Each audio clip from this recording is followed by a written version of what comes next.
அன்பும் மரியாதையும் நிறைந்த தீரா த நான் செல்ஃப் குழுவிற்கு ஆன்மீக கிருதயம் சார்பாக எங்களின் இதயபூர்வமான நன்றிகள். நீங்கள் பகிர்ந்துள்ள இந்த ஞானம் தன்மையற்ற உண்மையை சுட்டிக்காட்டும் ஒரு அரிய வழிகாட்டல். பல தேடுபவர்களுக்கு அமைதியை நினைவூட்டும் ஒரு கருணை. இந்த பணி மேலும் பலரின் உள்ளங்களில் ஒளிபரப்பட்டும். உங்களின் சேவைக்கு மீண்டும் ஒரு முறை எங்களின் பணிவான நன்றிகள். அன்புடன் ஆன்மீக கிருதயம். இது ஒரு எளிமையான கேள்வியோட தொடங்குது. மனிதன் எங்கிருந்து வந்தான்? ஆனா இது நீங்க நினைக்கிற மாதிரி டார்வின் பரிணாம வளர்ச்சி பத்தின ஒரு விவாதம் இல்லை. இல்லவே இல்ல. இந்த குறிப்புகள் நம்மளை முற்றிலும் வேற ஒரு பாதைக்கு, ஒரு ஆழமான தத்துவ விசாரணைக்கு கூட்டிட்டு போகுது. இதுல இருக்கிற பதில் நம்ம பலருக்கும் அதிர்ச்சியா கூட இருக்கலாம். ஆமா, இந்த குறிப்புகள் உயிரியல் அல்லது புராண கதைகளை தாண்டி நம்ம இருப்போட அடிப்படையே கேள்வி கேக்குது. உதாரணத்துக்கு, அப்சர பிரம்மலோகத்திலிருந்து தேவர்கள் பூமிக்கு இங்க இருக்கிற மண்ணை சாப்பிட்டதால அவங்களோட ஒளி உடல் இறுகி மனிதர்களா மாறினாங்கன்னு ஒரு கதை இருக்கு இல்லையா? ஆமா கேட்டிருக்கேன். ஆனா இந்த குறிப்புகள் சொல்ற முதல் விஷயமே இந்த மாதிரி பதில்கள் எல்லாம் மறந்துடுங்க என்பதுதான். ஏன்னா அதுங்க சொல்ற உண்மையான பதில், மனிதன் என்ற ஒன்று ஒருபோதும் பிறந்ததே இல்லை. ஒரு நிமிஷம் இருங்க, என்ன சொல்றீங்க? மனிதன் பறக்கவே இல்லையா? அப்போ நாம யாரு? நான் இங்க உட்கார்ந்து பேசிட்டு இருக்கேன், நீங்க பேசிட்டு இருக்கீங்க, இது கேட்டுட்டு இருக்காங்க. இதெல்லாம் என்ன? இது கொஞ்சம் நம்புற மாதிரி இல்லையே. நீங்க கேக்குறது ஒரு நியாயமான கேள்விதான். இந்த குறிப்புகள் என்ன சொல்ல வருதுன்னா, மனிதன் என்பது ஒரு பெயர். ஒரு பெயர்? ஆமா, ஒரு கருத்து. நாம இந்த குறிப்பிட்ட உடல் வடிவத்துக்கு, அதாவது 2 கை 2 கால் ஒரு தலை இருக்கிற இந்த உருவத்துக்கு நாமளா வெச்ச பேரு தான் மனிதன். அப்போ இது ஒரு கற்பனையா? ஒரு கற்பனை. இந்த நாம ரூபம், அதாவது பெயரும் உருவமும் நம்ம எண்ணங்களால உருவாக்கப்பட்ட ஒரு பிம்பம் மட்டும்தான். ஓகே, இதை இன்னும் கொஞ்சம் உடைச்சு பேசுவோம். அப்ப நாளைக்கு ஒரு குழந்தைக்கு 4 கை 4 காலோட பிறந்தா அதை நம்ம மனுஷன்னு சொல்ல மாட்டோமா? அதுதான் கேள்வி. இல்ல, நம்ம உடம்புல திடீர்னு ஒரு வால் முளைச்சா நம்ம மனிதன் இல்லைன்னு ஆகிடுவோமா? அப்போ மனிதன்கிற வரையறை நம்ம மனசுல மட்டும்தான் இருக்கு, அதுக்குன்னு ஒரு நிரந்தரமான தனிப்பட்ட இருப்பு கிடையாதுன்னு இந்த சோர்ஸ் சொல்லுது. அப்படித்தானே? மிகச்சரியா சொன்னீங்க. இதுக்கு இந்த குறிப்புகள்ல ஒரு அருமையான உதாரணம் இருக்கு. ஒரு நெருப்பு பந்தத்தை எடுத்து வேகமா வட்டமா சுத்துனா நம்ம கண்ணுக்கு அது ஒரு முழுமையான நெருப்பு வளையம் மாதிரி தெரியும். ஆமா தெரியும். அத கங்க சக்கரம்னு சொல்றாங்க. சில சமயம் அது ஒரு தாமரைப்பூ மாதிரி கூட தெரியலாம். ஆனா உண்மையில அங்க ஒரு வளையமோ பூவோ இருக்கா? இல்ல, அங்க இருக்கிறது ஒரே ஒரு நெருப்பு புள்ளிதான். கரெக்ட். அதோட வேகமான இயக்கம் ஒரு மாயத் தோற்றத்தை உருவாக்குது. நான் ஒரு மனிதன்ங்கிற நம்பிக்கையும் அந்த மாதிரி ஒரு மாயத் தோற்றம் தான். நாம அந்த பொய்ய உண்மைன்னு நம்பி வாழ்ந்துட்டு இருக்கோம். சரி, அப்போ இந்த உடல், நான் உணர்ற இந்த வடிவம் என்ன? இதை வெறும் மாயேன்னு சொல்லிட்டு போயிட முடியாதே. இதுக்கு எடை இருக்கு, வலி இருக்கு, உணர்வு இருக்கு. இல்லை, இந்த குறிப்புகள் உடலை மறுக்கல. ஆனா அது உடலை வேறொரு கோணத்துல பார்க்க சொல்லுது. எப்படி? இந்த உடலை வெறும் பொருட்களின் தொகுப்பா பாருங்க. ஒரு பாத்திரம் மாதிரி. சித்தம்னு சொல்லப்படுற நம்ம உயிர் தத்துவம், இல்லைனா கான்ஷியஸ்னஸ், அது தற்காலிகமா தங்குறதுக்காக வந்த ஒரு பாத்திரம். ஒரு பாத்திரம்? ஆமா. ஒரு கற்பனை பண்ணி பாருங்க. இந்த உடம்புல இருந்து எல்லா தண்ணீரையும் வெளியேத்திட்டா என்ன மிஞ்சும்? வெறும் எலும்பு கூடும் காஞ்சி போன தோல் தூசியும் தான் இருக்கும். சரி. அப்போ நான் மனிதன்னு பெருமையா சொல்லிக்கிட்ட அந்த அடையாளம், அந்த பர்சனாலிட்டி எல்லாம் எங்க போச்சு? காத்தோட காத்தா போயிடுமா? அதுதான் புள்ளி. அந்த நிலையில மனிதன் இல்ல, அது வெறும் ஜடப்பொருள். இப்ப அடுத்த கட்டத்துக்கு போவோம். சொல்லுங்க. அந்த சித்தத்தை, அந்த உயிர் சக்திய இந்த உடம்புல இருந்து வெளியே எடுத்தா என்ன ஆகும்? உடல் சடலமா விழுந்துடும். ஒரு நொடியில உணர்வு இல்லாம, சுவாசம் இல்லாம ஒரு சடலமா கீழே விழும். அதுக்கு சந்தோஷமோ துக்கமோ கவலையோ எதுவுமே கிடையாது. ஆக இந்த குறிப்புகளின்படி நாம இந்த உடல் இல்ல, மனிதன்கிற அடையாளம் சித்தம் தங்கியிருக்கிற ஒரு தற்காலிக வாடகை வீடு மாதிரி. மிகச்சரி. வீடு மாறும்போது பழைய அட்ரஸுக்கு அர்த்தம் இல்லாம போற மாதிரி இந்த உடல் போகும்போது மனிதன்கிற அடையாளத்துக்கும் அர்த்தம் இல்லாம போயிடும். சரிதான். அதனாலதான் மனிதன் எங்கிருந்து வந்தான் என்ற கேள்வியே தப்புன்னு இந்த சோர்ஸ் சொல்லுது. அதுக்கு பதிலா நாம கேட்க வேண்டிய உண்மையான ஆழமான கேள்வி வேறொன்னு இருக்கு. அப்ப சரி, நாம் இந்த உடல் இல்லைன்னா நான் லாரேங்கிற கேள்வி இன்னும் பெருசா நிக்குது. இப்போ உடல் மேல இருந்த கவனத்தை எடுத்தா அடுத்து நாம எதை பார்க்கணும்னு இந்த குறிப்புகள் சொல்லுது. உண்மையான கேள்வி என்ன? உண்மையான கேள்வி இதுதான்.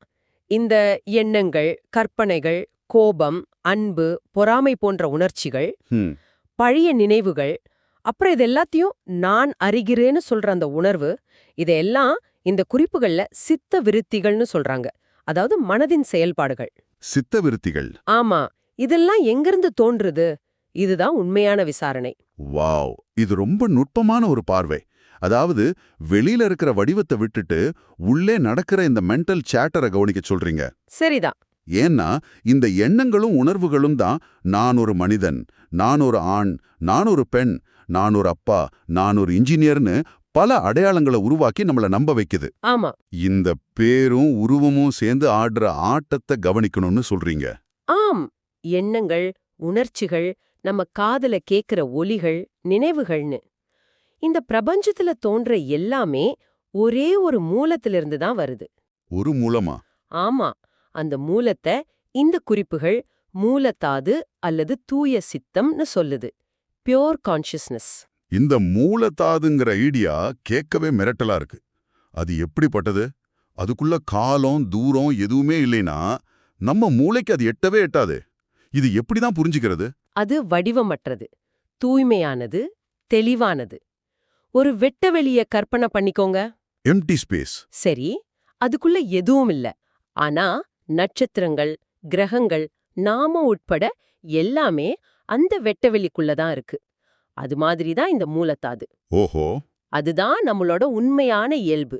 இந்த பிரபஞ்சம், இருள், ஒளி எதுவுமே தோன்றதுக்கு முன்னாடி அது இருந்தது. அது பிறக்கிறதும் இல்ல, இறக்கிறதும் இல்ல.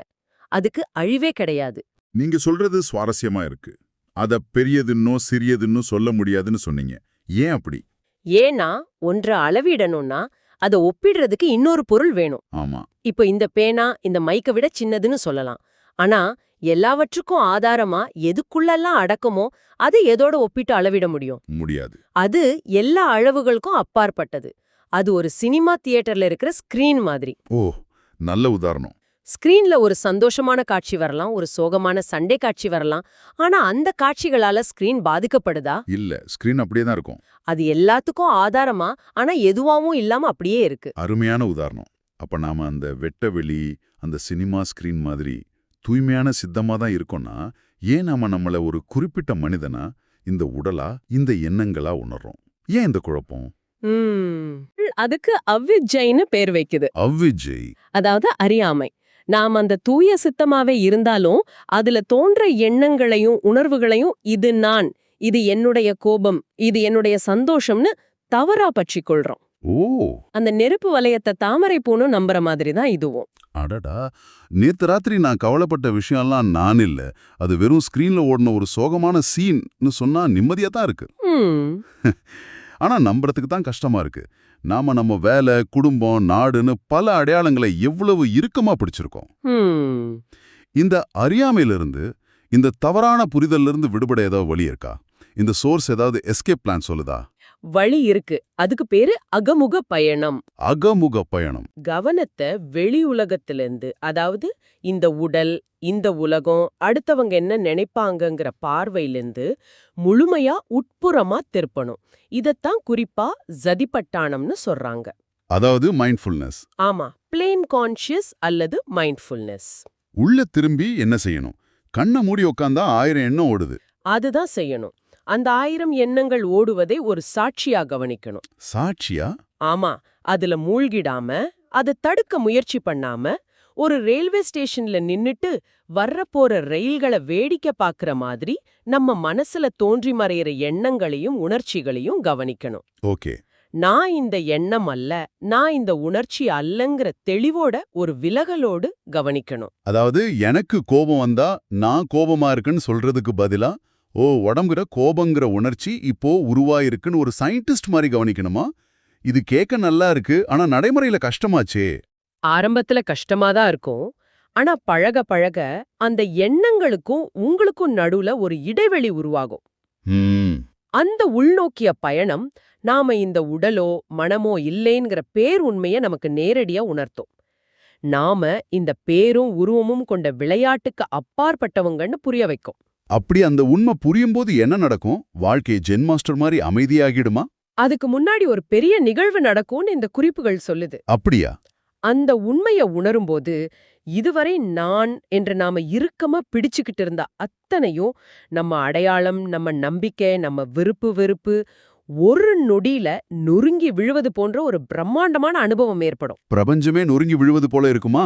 ஆமா, பிரபஞ்சமே நொறுங்கி விழுவது போல இருக்கும். கேட்கவே பயங்கரமா இருக்கு. நம்மளோட மொத்த ஓஎஸும் டிலீட் ஆகிற மாதிரி இருக்குமே. அது ஒரு பேரதிர்ச்சியா இல்லையா? ஒரு விதத்துல அது ஒரு மரண அனுபவம் தான். இதுவரை உண்மைன்னு நம்பிய அத்தனையும் பொய்ன்னு தெரிய வரும்போது ஒரு பெரிய வெற்றிடம் உருவாகும்.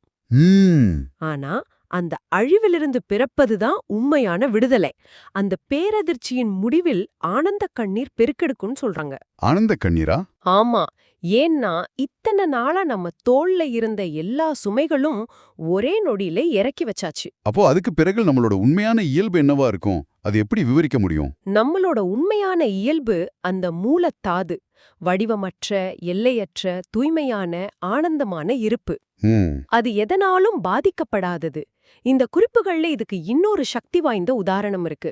ஒரு வெட்ட வழியில ஒரு அணுகுண்ட வெடிக்க செஞ்சா என்ன ஆகும்? மிகப்பெரிய வெடிப்பு, அழிவு, கதிர்வீச்சுன்னு பயங்கரமான விளைவுகள் ஏற்படும். ஆமாம், அந்த நிகழ்வு அந்த வெட்ட வழியில தோன்றி கொஞ்ச நேரத்துல மறைஞ்சிடும். ஆனா அந்த அணுகுண்டால வெட்டவெளி கிழிஞ்சு போச்சா? இல்ல. அதுக்கு ஏதாவது பாதிப்பு உண்டா? இல்லையே. வெட்டவெளி அப்பவும் அப்படியேதான் இருக்கும். உண்மைதான், வெட்டவெளிக்கு எந்த பாதிப்பும் இல்ல. அது போலத்தான் நம்மளோட உண்மையான இயல்பான அந்த தூய சித்தம். அதுல சுகம், துக்கம், அமைதி, குழப்பம், அன்பு, வெறுப்புன் எந்த உணர்வும் எந்த எண்ணமும் தோன்றி மறையுமே தவிர அது அந்த சித்தத்தை ஒருபோதும் பாதிக்கிறதில்ல. அது எப்போதும் சாட்சியாக, தூய்மையாகவே இருக்கிறது. இந்த உண்மையை ஒருத்தர் உணர்ந்துட்டா அவங்களோட அன்றாட வாழ்க்கை எப்படி மாறும்? அவங்க வேலைக்கு போக மாட்டாங்களா? குடும்பத்தை கவனிக்க மாட்டாங்களா? கண்டிப்பா எல்லாத்தையும் செய்வாங்க. ஆனா ஒரு பற்றுதல் இல்லாம செய்வாங்க. ஓ, செயலின் முடிவுகளிலிருந்து ஒரு விடுதலை இருக்கும். எதையும் தேட வேண்டிய அவசியம் இருக்காது. ஏன் அப்படி? ஏன்னா தேடுறதுக்கு அங்கே ஒரு தனிப்பட்ட நான் இல்ல. எல்லாம் ஏற்கனவே முழுமையா இருக்குங்கிற அமைதி இருக்கும். பிறப்பு இறப்புங்கிற சுழற்சியும் முடிவுக்கு வரும்னு இந்த சோர்ஸ் சொல்லுது. சுழற்சியே முடிவுக்கு வருவாம். ஆமா, ஏன்னா பிறப்பதற்கோ இறப்பதற்கோ ஒரு தனிநபர் அங்கே இல்லை. இருப்பது அந்த அழிவில்லாத தத்துவம் மட்டுமே. நாம மனிதன் எங்கிருந்து வந்தான்ங்கிற கேள்வியோட ஆரம்பிச்சு இப்போ பிறப்பு இறப்பே இல்லைங்கிற இடத்துக்கு வந்து நிக்கிறோம். இது உண்மையிலே ஒரு ஆழமான பயணம். ஆமா. இந்த மொத்த விவாதத்தையும் உள்வாங்க கொஞ்சம் நேரம் எடுக்கும். ஆமா, இந்த கருத்துக்களை மூளையால மட்டும் புரிஞ்சுக்க முயற்சி செய்ய வேண்டாம். இது ஒரு தர்க்க புதிர் இல்ல. இது உங்களுக்குள்ளேயே உணர வேண்டிய ஒரு விஷயம். சரி, நம்ம எல்லாருக்குள்ளேயும் இருக்கிற அந்த தூய, அமைதியான, வடிவமற்ற இருப்ப ஒரு கணம் உணர முயற்சி செய்யலாம். அதுதான் நம்மளோட உண்மையான வீடு. அப்போ இந்த குறிப்புகளோட சாராம்சத்தை வச்சு நீங்க எங்க நேயர்களுக்கு ஒரு கேள்வியை விட்டு சொல்லணும்னா அது என்னவா இருக்கும்? அவங்க எதை பத்தி சிந்திக்கணும்? இத பத்தி சிந்திக்கலாம். நாம எதையுமே நான் என்று சொல்வதற்கு முன்பு, அதாவது ஒரு குழந்தையாக இருக்கும்போது அந்த நான் என்ற எண்ணம் தோன்றுவதற்கு முன்பு நீங்கள் என்னவாக இருந்தீர்கள்? அந்த கேள்விக்கான பதிலை மனசுல தேடாதீங்க. அந்த கேள்வி கேட்கப்படும் போது உருவாகும் மௌனத்தை உணருங்கள். அந்த மௌனம்தான் இந்த எல்லா விவாதங்களுக்கும் மூலம். அந்த அமைதிதான் நீங்கள். வணக்கம். இது உங்கள் ஆன்மீக ஹிருதயம். இப்போது எதையும் செய்ய வேண்டாம், எதையும் மாற்ற வேண்டாம். இந்த கணத்தில் அமைதியாக இருக்க அனுமதியுங்கள். உங்கள் மூச்சை கவனியுங்கள். மாற்ற முயல வேண்டாம். மூச்சு வருவதையும் போவதையும் அமைதியாக கவனியுங்கள். இந்த கணத்தில் எந்த பிரச்சனையும் இல்லை. கடந்த காலமும் எதிர்காலமும் இப்போது இல்லை. இப்போது இருப்பதையே உணருங்கள். எண்ணங்கள் வந்தால் எதிர்க்க வேண்டாம். அவை வர, அவை போக அனுமதியுங்கள். நீ நீ எண்ணமல்ல, நீ மூச்சும் அல்ல, நீ இதை கவனிக்கும் அமைதியான இருப்பு. இந்த அமைதியில் ஏதாவது செய்ய வேண்டுமா? எங்காவது செல்ல வேண்டுமா? இப்போதே எல்லாம் நிறைவாக உள்ளது. இந்த அமைதியில் சில கணங்கள் நீங்களே தங்கியிருங்கள். இந்த தியானத்தை அன்புடன் அனுபவித்த உங்கள் அனைவருக்கும் ஆன்மீக ஹிருதயம் சார்பாக என் மனமார்ந்த நன்றி.